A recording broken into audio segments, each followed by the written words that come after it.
पूरे साल भर तो पढ़ नहीं रहे थे, अब याद आइए कि हम सर पढ़ना चाहते हैं। क्या क्या चीजें हैं जो आप इनमें से फॉलो कर रहे हैं, हम किस तरीके से अपनी नीट की तैयारी को और पुख्ता करें जिससे कि हमारा सिलेक्शन हो सके। बेटा आपके लिए मैं एक बार फिर से वापस से लेकर के आया हूं ये प्लानिंग, जो कि अब तो आपको जरूर फॉलो करनी चाहिए। हाँ जी भाई, सब आ गए कि सर किस तरीके से नीट 2024 की तैयारी करी जाए इस 6 महीने में, तो यह सर इसके बारे में मैं कुछ स्ट्रेटजी बता दूं। आ गए वापस से जानने, है ना। पूरे साल भर तो पढ़ नहीं रहे थे, अब याद आइए कि हम सर पढ़ना चाहते हैं, अब हमें टेंशन हो रही है सर, अब हमें ना बहुत ज्यादा प्रॉब्लम हो रही है कि किस तरीके से हम इस नीट 2024 के एग्जाम को क्रैक करें। तो बिल्कुल बेटा आपके लिए मैं एक बार फिर से वापस से लेकर के आया हूं ये प्लानिंग, जो कि अब तो आपको जरूर फॉलो करनी चाहिए, हाँ या ना। तो आप सब बढ़िया से इस आज के सेशन को जरूर देखना, क्या क्या चीजें हैं जो आप इनमें से फॉलो कर रहे हैं और क्या क्या ऐसी चीजें हैं जो आप फॉलो नहीं कर रहे हैं। उन सारी बातों को आपको ढंग से समझना है, अच्छे से क्लियर करना है और अपने डेली रूटीन में इनको अप्लाई करना है। वीडियो देखने से बेटा सिलेक्शन नहीं होगा, कोई भी चीज देखने से सिलेक्शन नहीं होगा जब तक आप उसको सही तरीके से अप्लाई नहीं करोगे, उसका कोई रिजल्ट देखने को नहीं मिलेगा। तो यहां पर सबसे पहले तो मैं बता देता हूं, my name is Kamesh Kumar Jangid, your master teacher of chemistry. तो बच्चों आज हम ये जानने वाले हैं कि इन लास्ट 6 महीने में हम किस तरीके से अपनी नीट की तैयारी को और पुख्ता करें जिससे कि हमारा सिलेक्शन हो सके और हमें एक बढ़िया सा मेडिकल कॉलेज मिल सके। हमें सिर्फ एक सीट के लिए लड़ाई लड़नी है, हमें सारी सीटों से मतलब नहीं है, हमें सिर्फ एक सीट चाहिए। उस सीट पर मैं बैठना चाहता हूं, उस कॉलेज में मैं जाना चाहता हूं, उस ड्रीम कॉलेज में मेरे को जाना है जो मेरा सपना था। मैंने 11th में बायोलॉजी सब्जेक्ट पीसीबी मैंने लिया था, तो ये सोचकर लिया था कि मुझे आगे चल करके डॉक्टर बनना है। ये नहीं कि बस घर वालों ने बोल दिया मैंने ले लिया, या फिर मुझे बायोलॉजी आसान लगती थी इसलिए मैंने ले लिया, है ना। तो आपका कोई एक विजन होना चाहिए, तो आपका विजन ये होना चाहिए अभी फिलहाल मुझे आगे चल करके डॉक्टर बनना है, वो टेक चाहिए मुझे, ठीक है, ताकि मेरे घर वाले, मेरे पेरेंट्स या फिर जो मेरे फैमिली वाले हैं वो सब कहीं ना कहीं, या मेरे दोस्त हैं, या आप जिस गांव में रह रहे हो या आप जिस शहर में रह रहे हो उसका नाम रोशन हो सके, हाँ या ना। तो बेटा आज यहां पर आपको बढ़िया से सारी बातें देखनी है, हर एक बात को अच्छे से समझना है, क्लियर करना है। तो सबसे पहले बढ़िया से अच्छे से आप बेटा इस वीडियो को शेयर कर दें ऐसे दोस्तों के साथ जो कहीं ना कहीं नीट की तैयारी कर रहे हैं और उनको भी एक अच्छी सी स्ट्रेटजी चाहिए, अच्छे से एक प्लानिंग चाहिए जिसको वो एग्जीक्यूट कर सके। तो आइए यहां पर बेटा मैं सारी बातें आपको बताऊंगा क्या क्या चीजें हैं जो कि नीट के एग्जाम के लिए रिक्वायर्ड होती है। सबसे पहली बात, सर मैं नीट की तैयारी कर रहा हूं तो मुझे क्या पढ़ना चाहिए। पहले बात तो आपको पता होना चाहिए उसका सिलेबस क्या है। तो अगर मैं बात करूं यहां पर नीट के एग्जाम के सिलेबस के बारे में, तो यहां पर जो 3 subject physics chemistry biology, biology में जूलॉजी बॉटनी, तो ये आपको पूछा जाता है नीट के एग्जाम में, जिसमें 11th और 12th as per new NCERT, हाँ जी न्यू एनसीईआरटी बेटा आपको फॉलो करनी है, ओल्ड एनसीईआरटी फॉलो नहीं करनी है, क्योंकि एनटीए ने नया सिलेबस रिलीज कर दिया है नीट 2024 के लिए। अगर अभी भी कोई बच्चा सोया हुआ है तो उसको जग जाना चाहिए कि भाई ये पढ़ना है अब, ठीक है। अब तुम्हें और आसान हो गया है, तुम्हारे लिए चीजें और आसान कर दी है एनटीए वालों ने कि अब तो सिलेक्शन हो जाए तुम्हारा, हाँ है ना। अब जरा देखो ध्यान से और क्या क्या चीजें हैं जो आपको यहां पर ध्यान में रखना है। अगली बात, सर मैं नीट की तैयारी तो कर रहा हूं लेकिन मेरे को सिलेबस ही पता है, अब मुझे और क्या क्या चीजें जाननी चाहिए। लेक्चर्स आप जहां पर भी पढ़ रहे हो, बहुत सारे बच्चे ऑनलाइन पढ़ रहे हैं, कुछ हमसे पढ़ रहे हैं, कुछ कहीं और पढ़ रहे हैं, कुछ बच्चे ऑफलाइन पढ़ते हैं। तो सबसे इंपॉर्टेंट है बेटा आपके लेक्चर नोट्स। जहां पर भी आप पढ़ाई कर रहे हो सबसे इंपॉर्टेंट है आपके lecture notes as per NEET pattern. आपको नीट पैटर्न पर जो लेक्चर नोट्स है वो अच्छे से प्रिपेयर करने पड़ेंगे नीट के सिलेबस के अकॉर्डिंग। क्या आप नीट के सिलेबस के अकॉर्डिंग पढ़ रहे हैं? बहुत सी जगह ऐसा ही बोल दिया जाता है बोर्ड का पढ़ा करके, हाँ सर ये नीट का हो गया तुम्हारा नीट का प्रिपरेशन, ठीक है। तो नीट पैटर्न पर आपके लेक्चर नोट्स होने चाहिए बेटा, अगर है तो बहुत बढ़िया बात है, अच्छे से उनको पढ़ो, अच्छे से क्लियर करो और बैकलॉग ये मत होने दो। ये कभी मत होने दो। भले आपकी तबीयत खराब हो रही है या फिर मान लो आप किसी वजह से क्लासेस अटेंड नहीं कर पा रहे, तो यह आपका ही फर्ज बनता है कि इस समस्या को दूर किया जाए, वरना ये वाली चीज लास्ट में जाकर के आपके लिए सिरदर्द बन जाएगी। यार मैंने तो केमिकल बॉन्डिंग पढ़ाई नहीं है, मुझे आगे वाले टॉपिक कैसे समझ में आएंगे, मुझे कोऑर्डिनेशन कंपाउंड समझ में ही नहीं आ रहा क्योंकि मैंने केमिकल बॉन्डिंग पढ़ाई नहीं, संकरण तो वहीं बताया जाता था। मैंने मोल कॉन्सेप्ट छोड़ दिया, अब मैं बाकी चीजों में मोल वाले फॉर्मूले लगा ही नहीं पा रहा हूं। सर मुझे समझ ही नहीं आता है, वहां पेपर में जब क्वेश्चन आता है मैं पढ़ के सब जाता हूं, वहां पता ही नहीं चलता है कौन सा फॉर्मूला लगाना है। हाँ या ना, वो कहीं ना कहीं आपकी कमजोरियां बता रहा है कि बेटे उस टाइम पे पढ़ लेता या तेरा बैकलॉग क्लियर कर लेता तो आज तेरा पेपर बढ़िया जाता। और ये बात उस दिन याद आएगी जब 3 घंटे 20 मिनट का आप वहां पर पेपर दे रहे होंगे नीट 2024 का। 5 मई 2024 को आपका नीट का एग्जाम है, उस दिन ये बातें याद आएगी, तो अपना बैकलॉग क्लियर कर लेना। अब सर हम सेल्फ स्टडी कितने घंटे तक करें, हमें क्या टाइम रखना चाहिए आइडियल टाइम? तो बेटा आपको कोई 12, 13, 14, 15 घंटे की स्टडी नहीं करनी है। अगर आप रेगुलर कंसिस्टेंसी के साथ पढ़ाई कर रहे हो तो आप बस उसी प्लान को फॉलो करते जाओ।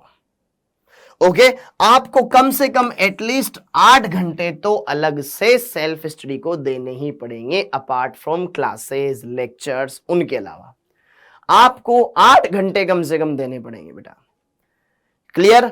और इन 8 घंटे में क्या करना है ये भी मैं आपको क्लियर कर देता हूं। बेटा ये कोई बोर्ड एग्जाम नहीं है, ये है कंपटीशन। बोर्ड एग्जाम में तो लगभग हर एक बच्चा पास हो जाता है, कंपटीशन एग्जाम में वही बच्चा सेलेक्ट होगा जितने की उनको चाहिए, जितनी सीटें हैं। ठीक है, भले आपके कितने अच्छे मार्क्स आए हो, आपने कट ऑफ भी क्लियर कर लिया, लेकिन फिर भी कोई गारंटी नहीं है कि आपको एक बढ़िया कॉलेज मिल जाए। ठीक है, क्योंकि उतनी सीटें ही नहीं है। हाँ या ना? तो वही बात यहां पर है, तो इस बात का ध्यान रखना। आप जितना हो सके उतना अपने आप को पुश करें कि मुझे कैसे भी करके 8 घंटे तो कम से कम पढ़ना ही पढ़ना है। 10 घंटे पढ़ रहे हो बहुत अच्छी बात है, 12 घंटे पढ़ रहे हो बहुत अच्छी बात है, यह आपकी अपने लिए थोड़ी सी रेस्पॉन्सिबिलिटी वाली बात है। ठीक है, इतना तो आपको कम से कम करना ही है। अब सर एक टाइम टेबल भी बता दो। चलो मैं अभी तक तो नहीं पढ़ रहा था, लेकिन अब आप बोल रहे हो तो कुछ तो पढ़ ही लूंगा मैं। ठीक है, मैं तो वैसे ही नालायक हूं। लो चलो तुम्हारे लिए कुछ टाइम टेबल ही मैं लेकर आया हूं। आप पूरा का पूरा जो 24 घंटा है किस तरीके से आप उसको यूटिलाइज कर सकते हो, आइए उनके बारे में बात करूं। बेटा सोने का समय आप 7 घंटे सफिशिएंट है। एक स्टूडेंट को 7 घंटे सोना बहुत ठीक है। आप इस 7 घंटे में 6 घंटे रात में सो लो या फिर थोड़ा बहुत दिन में सो लो, क्योंकि एकदम थोड़ा सा मूड फ्रेश होने के लिए भी चाहिए हल्का सा नैप। ठीक है, उस तरीके से आप इसको मैनेज कर सकते हो। आपने सुना होगा ना, काक चेष्टा बको ध्यानम अल्प निंद्रा ततेव च अल्पहारी ग्रह त्यागी विद्यार्थी पंचलक्षणम। ठीक है, तो सोना तो कम पड़ेगा, खाना भी कम पड़ेगा। ऐसा नहीं कि ठूस ठूस के खा रहे फिर नींद आई जा रही है। सर मैंने खाना खाया फिर मेरे को नींद आने लगती। ठीक है, अच्छा बैलेंस डाइट खाओ। दूसरा, अब देखो ध्यान से, 24 घंटे में से 7 घंटे आप सोने में लगा दो, भले कोई दिक्कत नहीं है। 6 घंटे आपका लेक्चर टाइम चल रहा है जो भी है। फिर उसके बाद सेल्फ स्टडी 7 से 8 घंटे आपका ये होना चाहिए। इसमें आप डेली का डेली जो क्लास में पढ़ाया गया है उसको रिवाइज करना है, जो भी सर ने आपको प्रैक्टिस के लिए क्वेश्चंस दिए वो करने हैं। ठीक, और अगर फिर टाइम मिल जाए तो आप एक्स्ट्रा क्वेश्चंस लगाएं, पुराना रिवाइज कर सकते हैं, पुराने चैप्टर्स कंप्लीट कर सकते हैं। ओके, अब और बाकी अदर एक्टिविटी के लिए जो भी आपका नहाना खाना पीना जो भी है उसके लिए आप 3 घंटे दोस्तों के साथ मिलना जुलना यारी जो भी आपको करना है वो इसमें कर सकते हैं। और इसमें से कुछ टाइम आपको एक्सरसाइज के लिए निकालना पड़ेगा। ठीक है, एक्सरसाइज व्यायाम कर लो या मेडिटेशन कर लो बेटा, क्योंकि अगर हम मशीन की तरह काम कर रहे हैं तो हमें एक रिफ्रेशमेंट भी चाहिए होता है। क्योंकि आप देख रहे होंगे कि हमारे 24 घंटे में से 7 घंटे इसमें चले गए, इसमें चले गए, इसमें चले गए, तो हम कहीं ना कहीं एक रोबोट की तरह काम कर रहे हैं। तो हमारी बॉडी को रिफ्रेशमेंट भी चाहिए होता है। तो स्ट्रेस रिलीजिंग एक्टिविटी आपको जरूर करनी चाहिए, चाहे वो एक्सरसाइज हो सकती है, क्रिकेट खेल लो, जो भी आपका स्पोर्ट में इंटरेस्ट होता है वो काम कर लो, मेडिटेशन करो एटलीस्ट कम से कम 30 मिनट।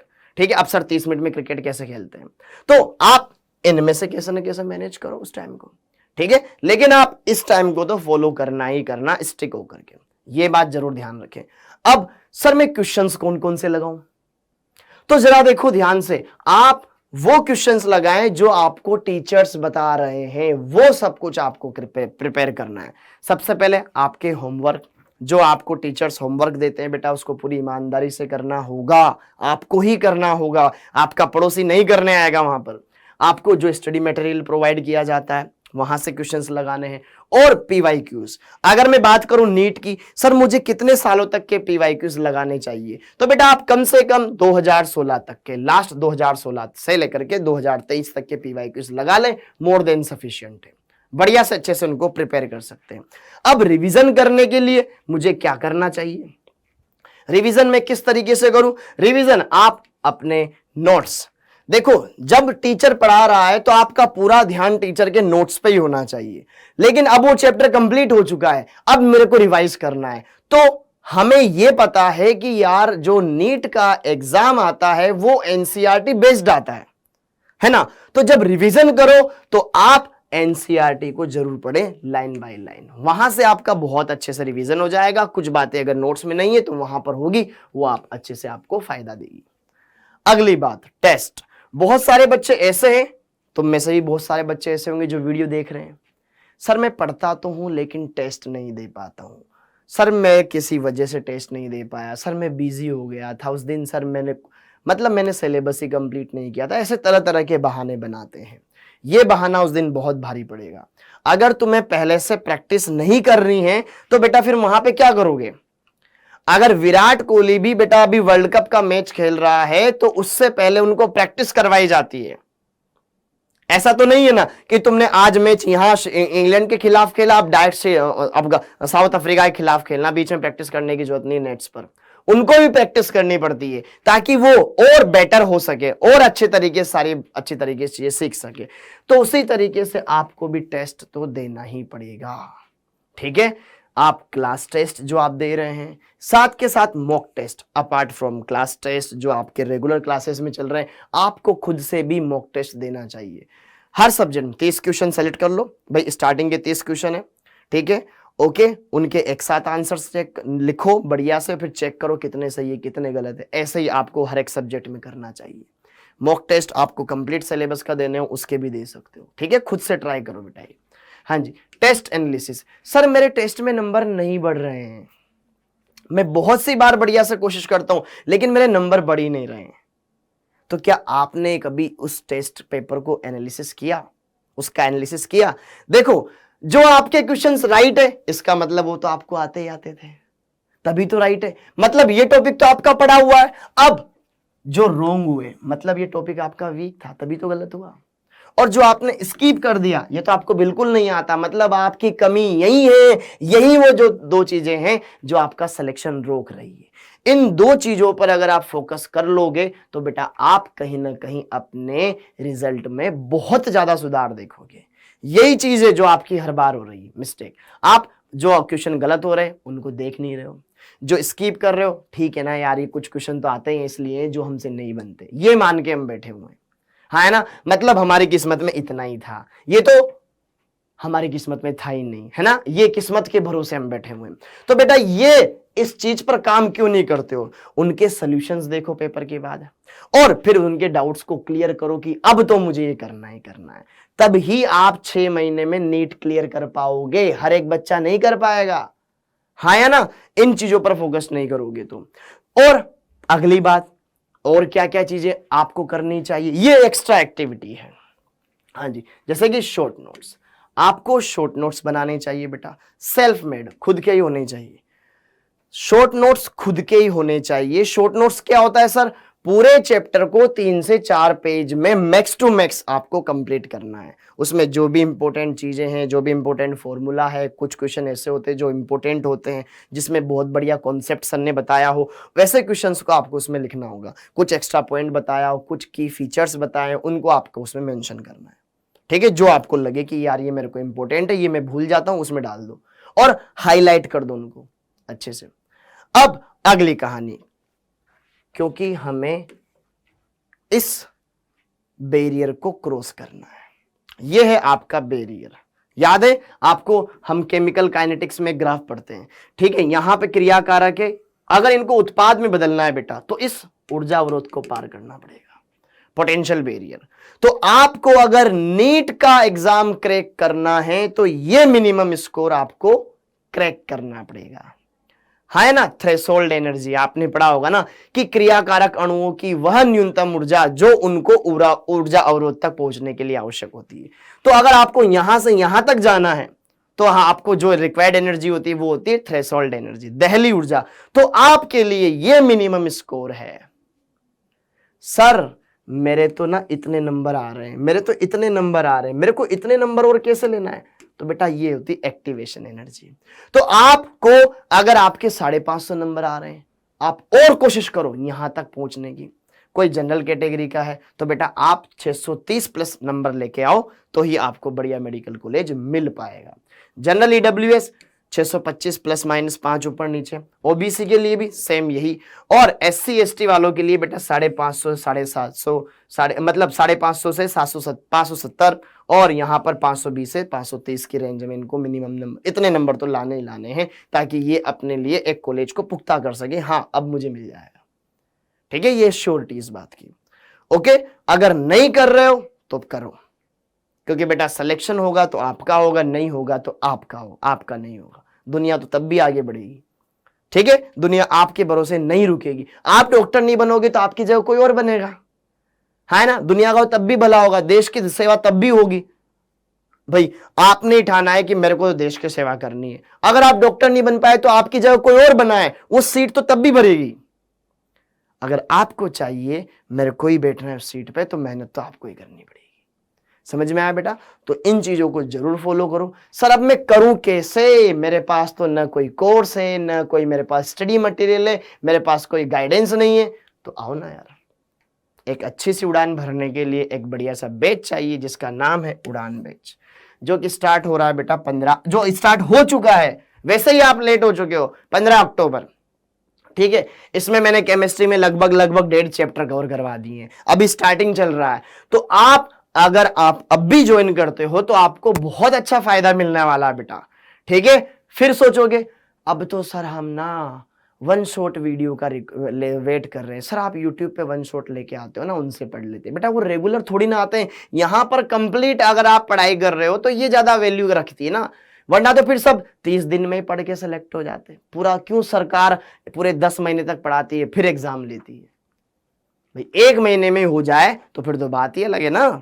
डेप्थ नॉलेज चाहिए तो बेटा आपको बढ़िया पढ़ना पड़ेगा, और बढ़िया पढ़ाने के लिए हिंदी मीडियम में बढ़िया बढ़िया टीचर्स आपके लिए हम लेकर आ रहे हैं जो कि इस कोर्स में आपको पढ़ाने वाले हैं, सब इनको जानते हैं। ठीक है, ओके। इसमें लाइव क्लासेस होने वाली है। सर हमको तो लाइव चाहिए, ले बेटे लाइव क्लास ले तो इसमें। ठीक है, सर हमको एनसीईआरटी के हिसाब से पढ़ाया जाएगा क्या? बिल्कुल पढ़ाया जाएगा, और एनसीईआरटी संपूर्ण भी दी जाएगी, और नीट पैटर्न पर मॉक टेस्ट भी आपके होंगे। क्या चाहिए आपको? ठीक है, आपको प्रैक्टिस क्वेश्चंस भी दिए जाएंगे। और क्या चाहिए बता? सर माइंड मैप्स, लो माइंड मैप्स भी दिए जाएंगे। और बता तेरी कोरो क्या ख्वाहिशें, सारी ख्वाहिशें तेरी पूरी कर दी है। सर कोर्स कितने का पड़ेगा? बेटा नीट के एग्जाम के कोर्स की जो प्राइस है 2,999, लगभग 3,000 रुपए इस कोर्स की प्राइस। तो अभी जाओ, अभी अपने घर वालों को बोलो कि यार मुझे भी नीट का प्रिपरेशन करना है, और ये कोर्स काफी सस्ता भी है। लाइव टीचर्स मिलने वाले, लाइव पढ़ाने वाले हैं जो कि ऑलरेडी कहीं ना कहीं ऑलरेडी ऑफलाइन सेंटर्स में पढ़ाए हुए हैं। तो आपको ये नहीं सोचना है कि सर ये कोर्स तो सस्ता है तो मेरे को अच्छा पढ़ाया जाएगा कि नहीं पढ़ाया जाएगा। हमारे यहाँ तो जेई की या नीट की प्रिपरेशन करवाने की 80,000 90,000 1 लाख से ज्यादा फीस लगती है। आप इतने में से ही बढ़िया पढ़ा दोगे क्या? है ना। तो बेटा यही तो ऑनलाइन पढ़ाई का सबसे बढ़िया फायदा है कि यहां पर आप कम पैसे में एक अच्छी क्वालिटी पा सको, एक क्वालिटी एजुकेशन पा सको। ओके, तो आइए बढ़िया से अच्छे से यहां पर आकर के अच्छे से पढ़ाई कीजिए और अपने डॉक्टर बनने के सपने को क्रैक कीजिए। इसी के साथ आप सभी का बहुत बहुत धन्यवाद बेटा। नीचे गूगल फॉर्म दे रखा है, उस गूगल फॉर्म को भी आप फिल कर सकते हो और वहां से आप कांटेक्ट कर सकते हो, या ये नंबर दे रखे हैं जिन पर भी आप कॉल करके कोर्स परचेस कर सकते हो। ठीक है, आप सभी का बहुत बहुत धन्यवाद। Thank you. जय हिंद।